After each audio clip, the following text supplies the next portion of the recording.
How's it going, everybody? Kevin Gleason, Team Latitude 64, Team Under Par Apparel, and I'm out here at Codorus State Park practicing for the A tier. I don't have my microphone on today because my new mount doesn't hold it, and I just got done with a 3-hour drive. There's 3 courses out here: red, purple, and blue. I'm playing red shorts and then blue also, and then the ball golf course. So today I'm practicing red shorts, and I have no clue where the basket is.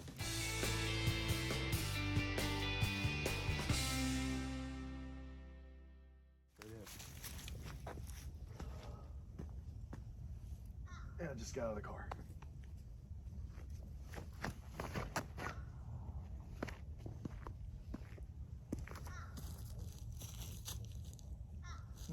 I don't know.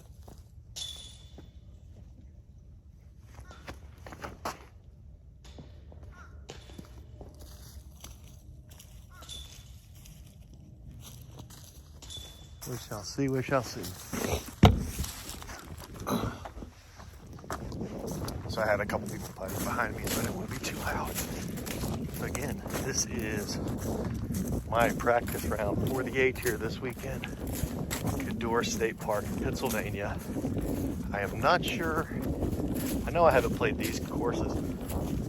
I believe I came here like 15 years ago and played. So there's 3 courses out here. I have no clue. So I'm practicing the red course today. And yeah, one's basket's kind of where I thought it was. My first shot was pretty good. Second shot hit this tree right here. But I ain't gonna lie, it's par 4 from the long tee. I guess I kind of wish we were playing from the long tee. I'd rather play the par 4. So here I am right here, 40-foot putt. And like most of my practice rounds, I'm not really gonna be putting at everything. I'll putt at this one just to see what happens.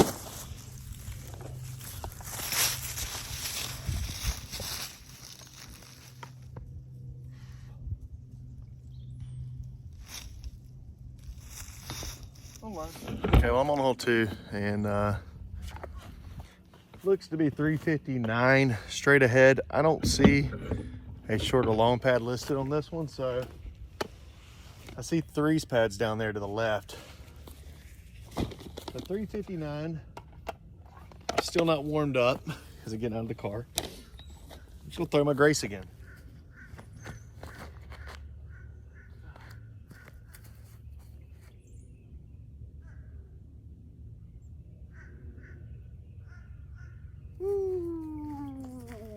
I think that's on the pole. That Grace had a nice little anti-turn to it. I forced it to the right, came back nicely. This hole's 359, so, and actually it's a little bit downhill. I'm gonna walk up this way just to see if there's a short pad, but I think it would have been listed on the sign.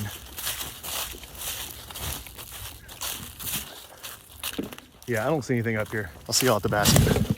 Beautiful down here. So I landed really nice, but if you hyzer out as a righty on this hole, you're in trouble.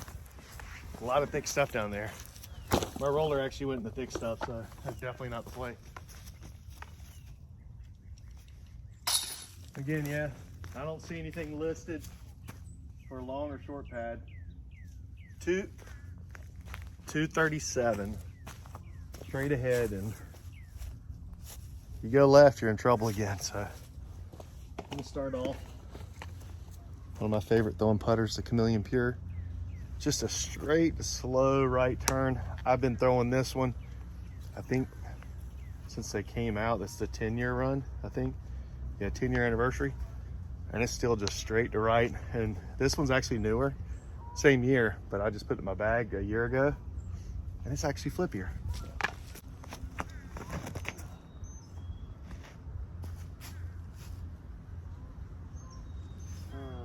Great line, way too low.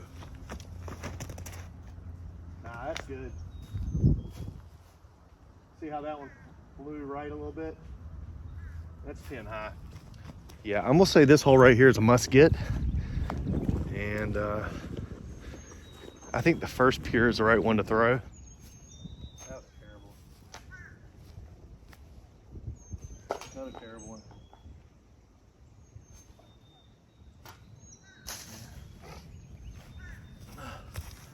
Putting's a little off right now, but that's what, my 6th putt, 7th putt. Par 4, 552 feet. Looks like OB's to the left. I don't know if that means, I guess the water. I guess water line's OB. I don't see a short or long pad, so I'm gonna throw from here. Got a disc back that I haven't thrown. It was in the water for a couple years down at Tupelo Bay in South Carolina. So I think what I'm gonna do, it should still be pretty overstable. I'm gonna just aim up to the right and let it fall left and see if that's a good placement. Yeah, it's still very overstable.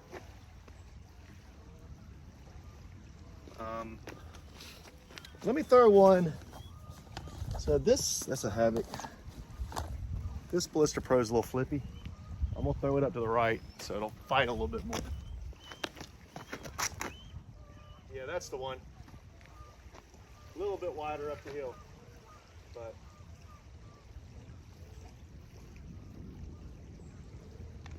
that's where I was looking to place it. So, okay. So you really want to get past this tree. If not, if you hit that tree, you're all on it and you're kind of a hard upshot. A little downslope left on the upshot. I don't know if I need to go around the second tree or just in front of it. So around with the big hyzer just to see how it works. Most likely I need to throw a mid-range because actually no, you know what? I'm gonna throw my warship. If I picked it up on the last hole. Yeah, it's in my putter pouch. I'm gonna throw the warship, I'm gonna aim at the double tree right there and let it fall to the basket.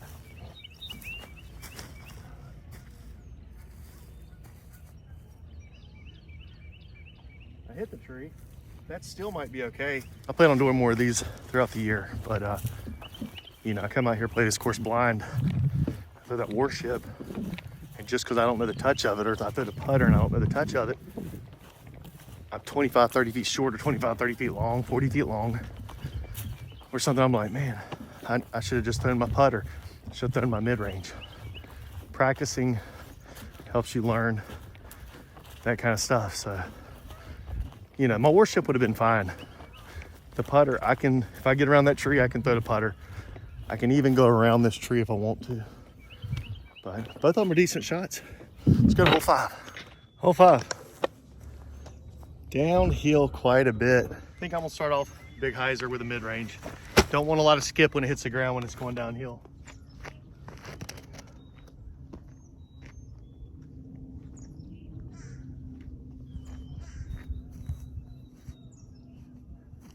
That was good, felt wide, but had plenty of time to come back.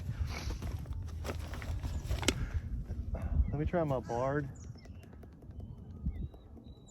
We'll try it lower between this limb over here.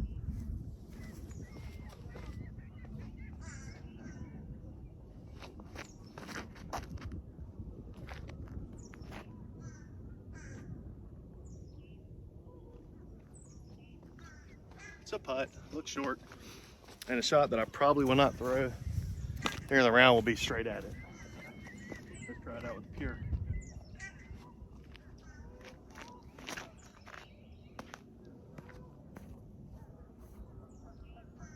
Oh, that worked good too. I like the hyzer. All 3 right here. There's the warship, the Bard, and the pure's right over there, which I thought the pure was short, but thing about throwing straight at stuff downhill, you know, the warship, I could see the warship getting away from me a little bit. But it's 35 degrees out here and beautiful. I didn't bring my hat, I just brought my toe bug. So, and again, okay, another one. I don't see short or long pad. A lot of little touch shots out here. So, I like this course so far. Still wish I was playing the long pad on hole 1. Something I do a lot, as you notice, I throw a lot of hatchets. I might just hyzer a hatchet up the hill real easy and let it fight. Like I was talking about in the other video, hitting gap holes. You know, I'm throwing it up and down. Way too much disc for going uphill, but it might work.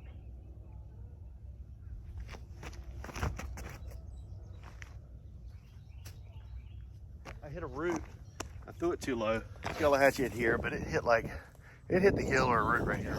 My game is I want to get up here through the gap, and I like throwing with less power to get to where I'm going. Get more control with less power. And actually, the yellow hatchet ended up being the best shot.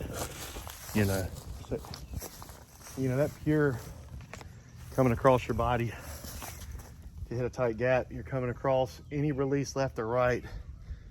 Your aim, you know, you could hit the tree on the right or left. That's why I like to throw the hyzers in the gaps. Because your hyzer always kind of ends up the same place.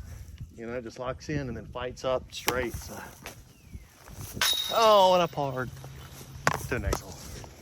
Hole 7, 528 feet.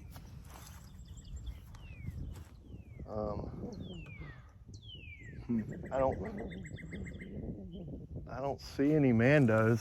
I wonder if this part of the parking lot will be closed off. I guess I'll practice a hyzer over the road and one down the middle. Tight OB left, tight OB right. Dog walker at the bottom.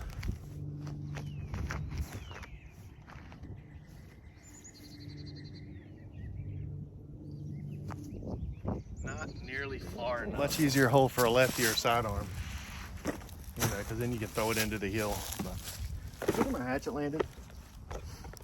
I'm really going to debate on either throwing that or throwing my overstable Ballista Pro and letting it fight, hopefully sticking. If it doesn't, it'll go be right here.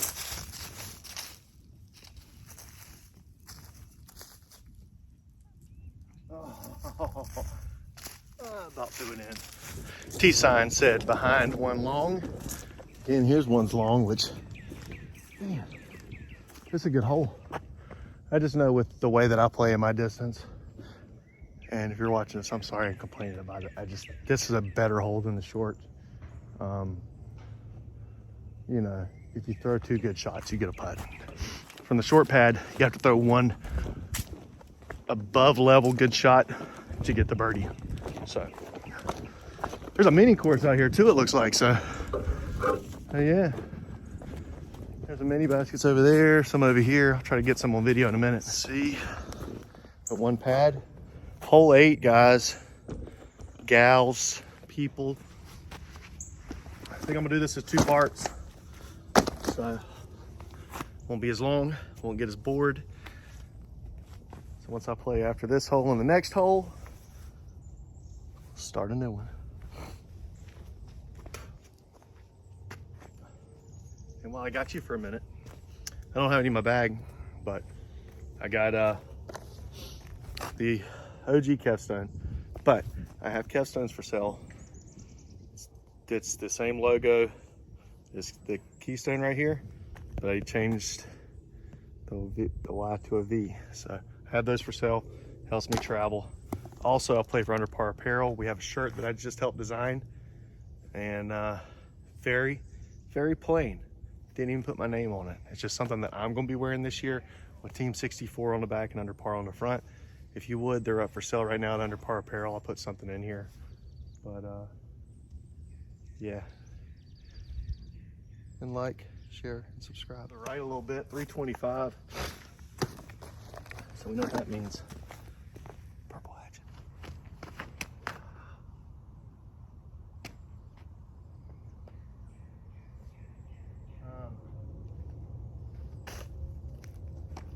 Okay. I am not throwing anything else. There's no reason. Couldn't have thrown anything better. I don't know if I hit the tree. Like these trees right here on the right side. I don't know if I hit the last one on the right or actually hit the pole. I might hit the pole. I hit the pole, people, or the cage. We'll look at it. It's parked. Could hit the tree and kick to it, but that, people, is what you call wasted.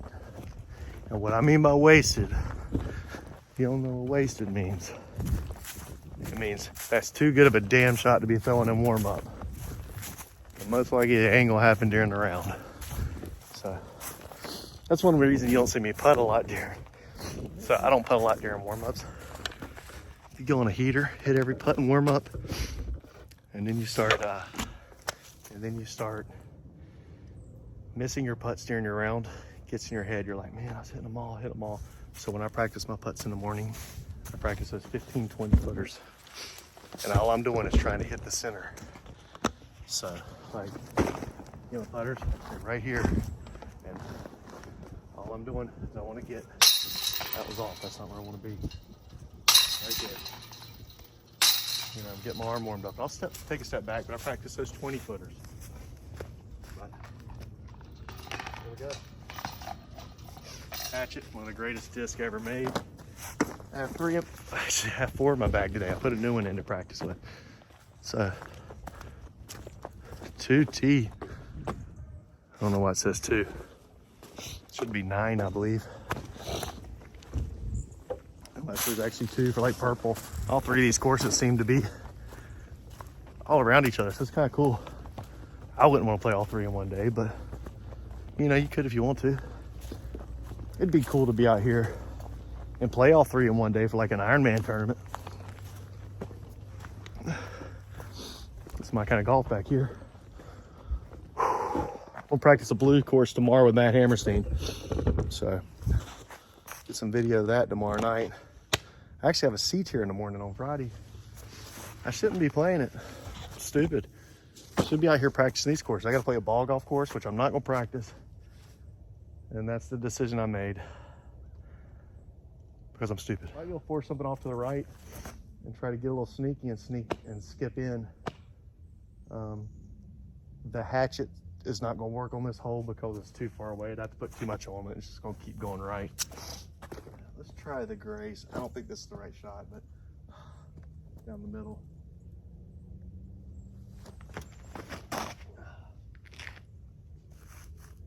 That's kind of the way I'm looking for. Yeah, that's probably right a step or two inside the circle. Now I think the shot I want to do is I want to go over Stable Ballista Pro, and I want to aim to the right over there and try to sneak through and skip to the basket. That's where I was aiming. So if that stays clean through there.